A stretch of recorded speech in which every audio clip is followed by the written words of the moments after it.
Hello विद्यार्थी मित्र, कसे आहात सगळे?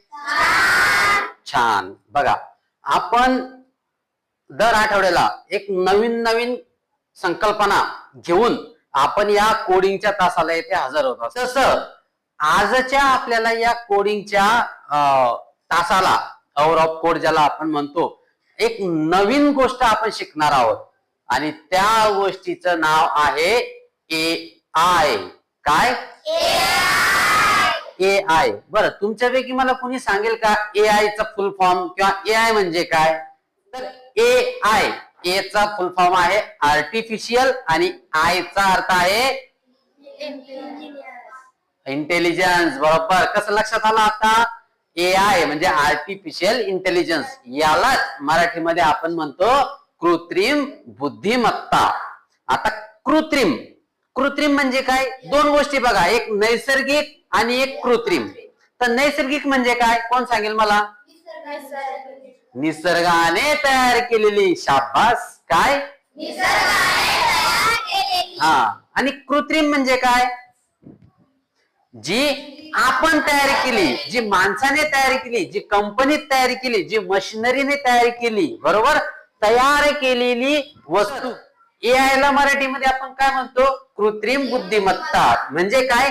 त्याला आपण शिकवलं, त्याला आपण जाणीव करून दिली, त्याला त्या संबंधित टास्क साठी तयार केलं. आपल्याला काय करावं लागेल त्याला काम करण्यासाठी? सूचना द्यावी लागेल. एक्झॅक्टली. काय करावं लागेल? सूचना द्यावी लागेल. बरोबर. मग या संगणकाला काम करण्यासाठी, मला सूचना देण्यासाठी, म्हणजे मी आता त्याला सांगणार की चलो कम्प्युटर मला तो गुगल मॅप दाखव. बरोबर. हा. मग कम्प्युटरला काय समजेल की मला आता या व्यक्तीला काय करायचंय? गुगल मॅप दाखवायचंय. बरोबर. मग गुगल मॅप दाखवण्यासाठी या कम्प्युटरला काही सूचना दिलेल्या आहेत. काय दिलेल्या आहेत? सूचना. आणि त्या सूचना या प्रोग्रामच्या माध्यमातून दिलेल्या असतात. कशाच्या माध्यमातून? प्रोग्राम. आपण स्क्रॅच विषयी माहिती बघितलेली आहे, स्क्रॅच कोडिंग विषयी माहिती बघितलेली आहे. स्क्रॅच मध्ये कोडिंग करताना, एखादा कोड करताना आपण ते एक एक छोटं छोटं असं जोडत होतो बघा, त्याला काय म्हणतो? ब्लॉक. काय म्हणतो? ब्लॉक. आणि तो ब्लॉकचा पूर्ण संच, एक झाले की दोन, दोन झाले की तीन, तीन झाले की चार, असा विशिष्ट ब्लॉकचा संच जेव्हा तयार होत होता आणि जेव्हा आपण त्याला प्ले करत होतो, तेव्हा आपण त्याला जी सूचना दिलेली ती काय होत होती? प्ले होत होती, पूर्ण होत होती. समजा उदाहरणार्थ त्याच्यामध्ये आपण त्याला दिले की आपल्याला 10 पावलं चालायचे, त्यानंतर 5 पावले उजवीकडे वळायचे आणि 5 पावले चालायचे. बरोबर. या सूचना आपल्याला त्याला द्यायचे. मग आपण काय करत होतो? मूव 10 ब्लॉक्स, त्यानंतर टर्न राईट, त्यानंतर पुन्हा मूव 5 स्टेप्स. बरोबर. अशा सूचना देत होतो. आणि मग जेव्हा आपण त्याला प्ले केलं तेव्हा काय होत होतं? चालत होतं. बरोबर नाही? अशा सूचना देऊन त्या प्रोग्राम मध्ये तो पूर्ण डेटा फीड करून आपल्याला जी माहिती हवी ती आपल्याला मिळत होती. बरोबर. म्हणजे आपण काय करत होतो? त्याला इनपुट करत होतो. म्हणजे काय? आपण त्याला माहिती देत होतो आणि मग ते आपल्याला आउटपुट देत होतं. राईट. आता आपला विषय सुरू आहे AI चा. मग AI चा तुम्ही तुमच्या दैनंदिन जीवनामध्ये कसा वापर केला? कुणी सांगेल का? तुम्ही वापरलेला आहे का AI? आर्टिफिशियल इंटेलिजन्स कोणी वापरलेला आहे याच्या आधी? सगळ्यांनी वापरलेला आहे, फक्त तुम्हाला माहिती नाही. मी त्याची तुम्हाला सांगणार, फक्त मला बघू देत, तुम्हाला काय माहिती? हा, सांग. एखाद्या प्रश्नाचं उत्तर नाही समजलं तर मी AI ला टाकत होते ते प्रश्नाचं. वा वा, व्हेरी नाईस. काय? एखाद्या विशिष्ट ऍप वर आपण काय करत होतो? तुम्हाला जे एखादं गणित असेल किंवा एखादा प्रश्न असेल तो सोडवण्यासाठी तुम्हाला जर मदत हवी असेल तर आपण काय करतो? AI ला प्रश्न विचारला की ते आपल्याला अभ्यास करण्यासाठी किंवा त्या संबंधित प्रश्नाचं उत्तर शिकण्यासाठी आपल्याला मदत करते. आणखी कुणी वापरलेलं आहे AI? सगळ्यांनी वापरलेलं आहे. मी आता काही उदाहरणं देणार आहे, तुमच्या लक्षात येईल. बघा, त्याच्या आधी मला तुमच्याकडून जाणून घेऊ द्या ना, तुम्हाला काय वाटतं की तुम्ही AI कुठं वापरलेला आहे? नाही आठवत आहे? परिमाणासाठी जनरल नॉलेजचे प्रश्न परिपाठासाठी जनरल नॉलेजचे प्रश्न. ओके, म्हणजे हिच्या म्हणण्यानुसार मला वाटतं की जेमिनाय असेल, चॅट जीपीटी असेल किंवा डीपसीक असेल, अशा ऍप्लिकेशनचा तिने वापर केलेला असावा असं आपण गृहीत धरूया. या व्यतिरिक्त सांगा बरं. नाही, मी सांगू. बर, तुम्ही युट्यूब चालवतात? कुणी कुणी युट्यूब पाहिलेले आतापर्यंत? ओके, चला खाली हात करा. दुसरा प्रश्न, मला वाटतं तुमच्यापैकी बऱ्यापैकी मुलांनी इंस्टाग्राम पाहिलेलं असेल. कुणी कुणी पाहिलेले? हा हा, खोटं बोलायचं काम नाही, इमानदारीने. कोणी कोणी पाहिलेले इंस्टाग्राम? हा, तू खोटा बोलला नाही. बर, चला खाली हात करा. हा, त्यानंतर मला सांगा, एखादा मोबाईल आहे तुमच्याकडे, बरोबर? बऱ्याच वेळा तुम्ही पाहिलं असेल की त्याला असा चेहरा दाखवला की तो अनलॉक होतो. काय म्हणतात त्याला? बरोबर, काय म्हणतात त्याला? Face lock. मग आता तुम्ही आता मी ज्या ज्या गोष्टी तुम्हाला सांगितल्या, बरोबर, या सगळ्या काय आहेत?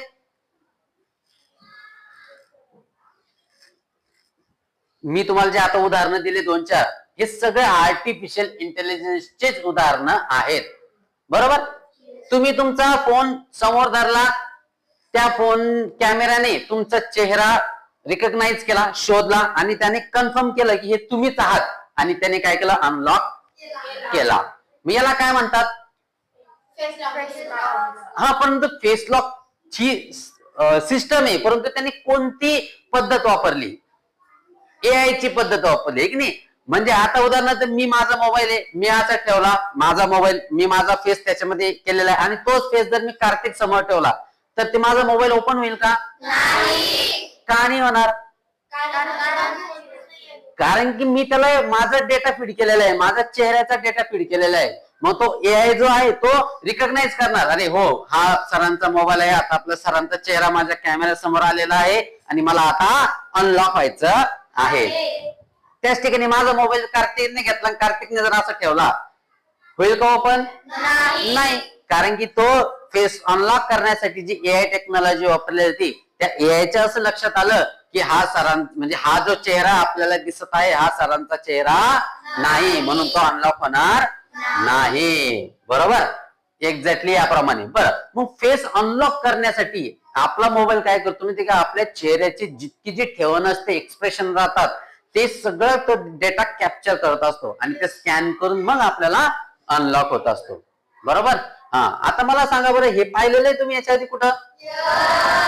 काय म्हणतात त्याला?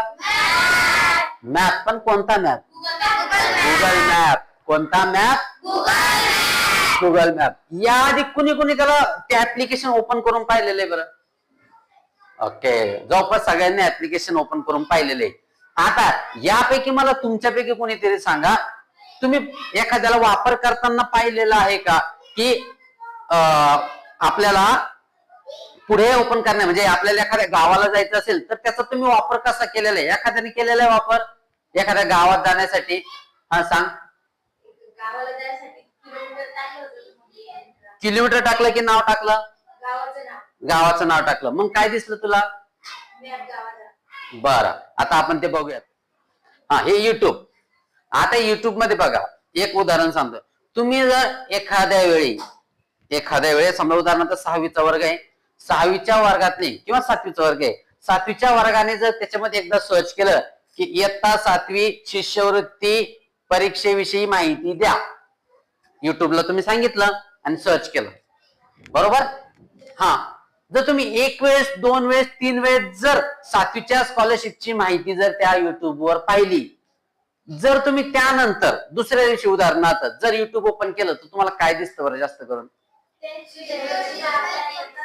हा, म्हणजे काय, जे युट्यूब जे तुमचं जे डिव्हाइस आहे, तुमचं जे लॉग इन आहे, त्याला काय कळालं की हे जे कोणी वापरकर्ता आहे याला हा कदाचित 7वीला असेल, कदाचित हा 7वीच्या शिष्यवृत्ती परीक्षेचा अभ्यास करत असेल, म्हणून त्याने ते एआयचा वापर केला त्यामध्ये, आणि त्याच दृष्टीने ते तुम्हाला पुढील माहिती देण्यासाठी काय त्यानं 7वीच्या शिष्यवृत्तीचीच तुम्हाला तिथून पुढे माहिती देईल. ओके, हा, याप्रमाणे आहे. आता आपल्याला काय करायचंय, एक लाईव्ह डेमो बघूयात आपण. कोणता लाईव्ह डेमो बघूयात? Google translator. बरं, हा आणखी एक टूल राहिलं सांगायचं. मला सांगा, गुगल ट्रान्सलेटर म्हणजे भाषांतर, जसं की मराठीचं इंग्लिशमध्ये किंवा इंग्लिशचं मराठीमध्ये करण्याचं टूल तुमच्यापैकी याच्या आधी कोणी वापरलेलं आहे का? भाषांतर ट्रान्सलेटर. कीपॅड नाही. ओके, सांगतो मी. हे बघा, याच्यामध्ये असं एक टूल आहे की जे तुम्हाला इंग्रजीचं मराठीमध्ये आणि मराठीचं इंग्रजीमध्ये ट्रान्सलेट करू शकते. मग त्यासाठी आपल्याला काय करावं लागेल? तुमचा मोबाईल असेल, लॅपटॉप असेल किंवा कम्प्युटर असेल, कोणत्याही डिव्हाइसवर ते वापरल्या जाते. जर तुम्ही मोबाईलवर वापरत असाल तर त्यात गुगल ट्रान्सलेटर नावाचं प्ले स्टोअरवर एक ऍप्लिकेशन आहे. तुम्ही जर कम्प्युटरवर वापरत असाल तर सरळ गुगल क्रोम ओपन करायचं. त्यामध्ये काय टाकायचं? इथे मी टाकतो सोपे जाण्यासाठी, गुगल ट्रान्सलेट. हे बघा, याप्रमाणे दिसतंय तुम्हाला प्रत्येकाला. मी काय टाकलं? Google translate English to Marathi किंवा मराठी टू इंग्लिश, किंवा तुम्ही कोणत्याही भाषेमधून कोणत्याही भाषेमध्ये ट्रान्सलेट करू शकता. मग ही जी सिस्टम वापरली जाते हे सुद्धा एआयचाच एक भाग आहे. कसं ते सांगतो तुम्हाला. तुम्ही याला कोणती भाषा देणार आहात ते इथून सिलेक्ट करायची. तुम्ही कशातून बोलणार आहात ते? ओके, मराठीतून. मग इथून सिलेक्ट करा. या एवढ्या भाषा आहेत दिलेल्या. बघा बघा बघा किती, 3 3 6, अरे बापरे, मोजता येणार नाही. हे बघा, इतक्या भाषामधून तुम्ही याला माहिती देऊ शकतात. म्हणजे तुम्ही त्याला इनपुट देऊ शकतात. उदाहरणार्थ आता आपल्याला मराठी करायचंय तर तुम्ही सरळ इथे आपण मराठी सुद्धा टाकू शकतो. बघा, आली मराठी. हा, आता या मराठीला सिलेक्ट केलं. आता आपण त्याला कोणत्या भाषेचे इनपुट देणार आहेत? मराठी. आणि आपल्याला कोणती भाषा परत घ्यायची आहे? इंग्लिश. मग इथून सुद्धा आपण इंग्लिशच्या व्यतिरिक्त तुम्हाला हिंदी घ्यायची असेल किंवा तामिळ घ्यायची असेल किंवा गुजराती घ्यायची असेल किंवा कोणतीही या जगामध्ये उपलब्ध असलेली कोणत्याही भाषेत घेण्यासाठी तुम्हाला बघा इतक्या साऱ्या भाषा याच्यामध्ये दिलेल्या आहेत. परंतु आपल्याला कोणत्या भाषेत आउटपुट घ्यायचंय? इंग्लिश मध्ये. बघा, इंग्लिश. ओके. हा, आता आपण काय करू? इथं मराठीमध्ये त्याला काही इनपुट देऊ. उदाहरणार्थ मी इयत्ता 6वी मध्ये शिकत आहे. आता याला 2 पद्धती. एक तर तुम्ही इथं टाईप करून देऊ शकता किंवा व्हॉइसने सुद्धा देऊ शकतात. ओके, आपण काय करूया? सोपं जाण्यासाठी तर व्हॉइसने देऊया. ओके. मी इयत्ता 6वी मध्ये शिकत आहे.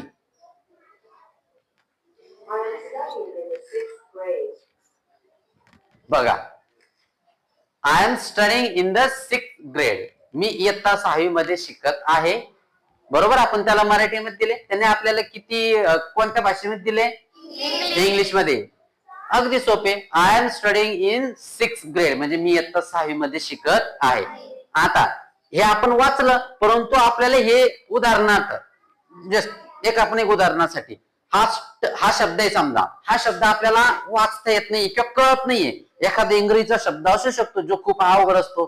आपल्याला त्याचं प्रोनाउन्सिएशन म्हणजे त्याचा उच्चार आपल्याला कळत नाही. मग अशा वेळी यामध्ये एक टूल आहे आवाज ऐकण्यासाठी. बघूयात आपण. इथे याला क्लिक करायचं.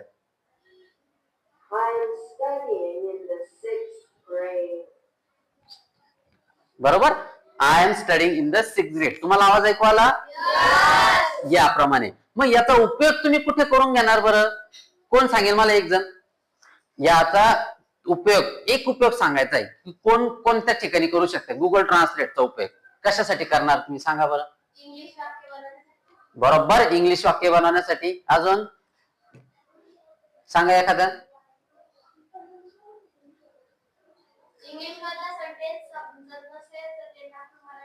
बरोबर बरोबर, अगदी बरोबर. बघा, आता जसं तुम्हाला मी इथं मराठी टू इंग्लिश केलेलं आहे तसं आपण इंग्लिश टू मराठी सुद्धा करू शकतो. फक्त आपल्याला काय करावं लागेल? इथं मराठीच्या ऐवजी इथून आपल्याला इंग्लिश सिलेक्ट करायचंय. बरोबर, आणि इकडे इंग्लिशच्या ठिकाणी आपल्याला मराठी सिलेक्ट करायचंय. याचा खास उपयोग सांगू मी तुम्हाला कुठे होणार आहे? तुमच्या इंग्रजी विषयासाठी तर होणारच आहे, परंतु इतर गोष्टीसाठी सुद्धा, उदाहरणार्थ तुम्हाला एखादं भाषण घ्यायचंय पण इंग्लिश मध्ये घ्यायचंय, मग तुम्ही काय करणार, तुमचं जे मराठीतलं जे भाषण आहे ते तुम्ही इथे टाकू शकतात आणि ते मराठीचं भाषण तुम्हाला ते कशामध्ये करून देईल, ते इंग्लिश मध्ये करून देईल. बरोबर. त्यानंतर किंवा तुमच्याकडे एखादी माहिती आहे, तुमच्याकडे अशी एखादी माहिती आहे जी इंग्लिश मध्ये, परंतु तुम्हाला ती मराठीत हवी, फास्ट मध्ये हवी, मग काय करणार तुम्ही, ती इंग्रजीची माहिती तुम्ही इथे टाकणार आणि तुम्हाला ती कोणत्या भाषेमध्ये देणार, मराठीमध्ये. बरोबर. हे सुद्धा काय आहे, सगळा हा एआयचाच भाग आहे. मग तुमचं एआय लक्षात आलं. हा, त्यानंतर बघा एक जेमिनाय नावाचं एक आपल्याला एक ऑप्शन आहे बघा. सॉरी,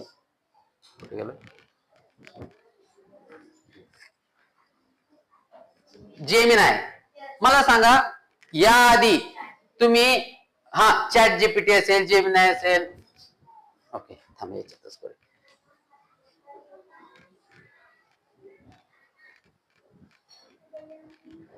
दिसतंय का, मला दिसत नाहीये. ठीक आहे.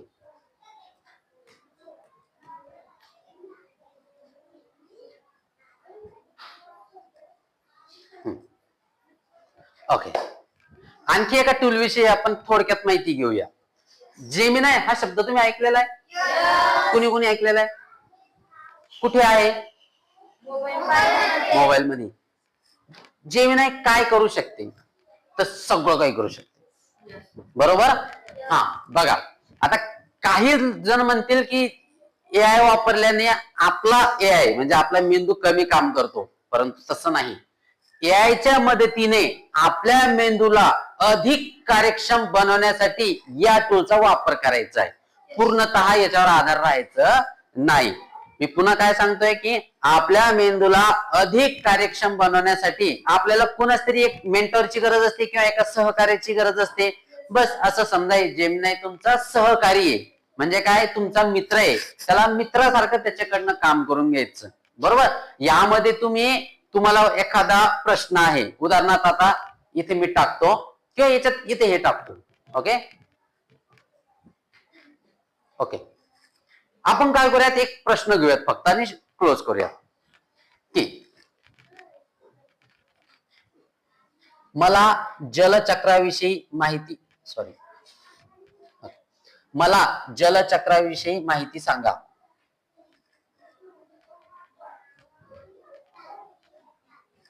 हे बघा, मी टाईप केलं का, व्हॉइस माझ्या आवाजाने सांगितलं, त्याने काय सांगितलं, मला जलचक्राविषयी माहिती सांगा. तर त्याला दोन पद्धती, एक तर तुम्ही टाईप करून देऊ शकता किंवा सरळ व्हॉइसने सांगू शकतात. तुम्ही काय प्रश्न विचारला, मला जलचक्राविषयी माहिती सांगा. उदाहरणार्थ एखादा वर्गातला विद्यार्थी आहे जो आज गैरहजर आहे, बरोबर, आज शाळेत हजर नाही, परंतु आज जलचक्र शिकवलं शिक्षकांनी, बरोबर. दुसऱ्या दिवशी तर तुमचे शिक्षक तुम्हाला ते स्पष्टीकरण देतीलच, परंतु त्याआधी तुम्हाला थोडीशी पूर्वतयारी करायची. मग अशा वेळी या टूलचा आपल्याला वापर करायचा आहे. मग काय, मला जलचक्राविषयी माहिती सांगा. हे बघा किती छान माहिती दिली. बघा, बाष्पीभवन, बाष्पोजन, एक सांद्रीय भवन, पर्जन्यवृष्टी म्हणजे पाऊस, प्रवाह, म्हणजे हे सगळं काय केलेलं आहे त्याने आपल्याला इथं माहिती दिलेली. तर आता आपण 2 ते 3 टूल विषयी माहिती सांगितली. एक गुगल मॅप विषयी घेतली, जेमिनाय घेतली आणि एक ट्रान्सलेटर घेतलं. जगातील खंडांची माहिती सांगा.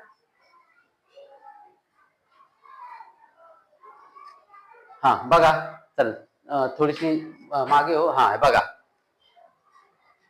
जान्हवीने काय प्रश्न विचारला, जगातील खंडांची माहिती सांगा. बरोबर. हे बघा, पृथ्वीवरील खंड, सगळ्यात पहिला खंड आहे, कोण सांगेल मला, खंडांची नावं कोण सांगेल मला, हा सांग बरं. आशिया, आफ्रिका, उत्तर अमेरिका, दक्षिण अमेरिका, अटलांटिका, युरोप, ऑस्ट्रेलिया. शाबास, बरोबर. हे बघा, आशिया, आफ्रिका, उत्तर अमेरिका, दक्षिण अमेरिका, आशिया, युरोप, ऑस्ट्रेलिया.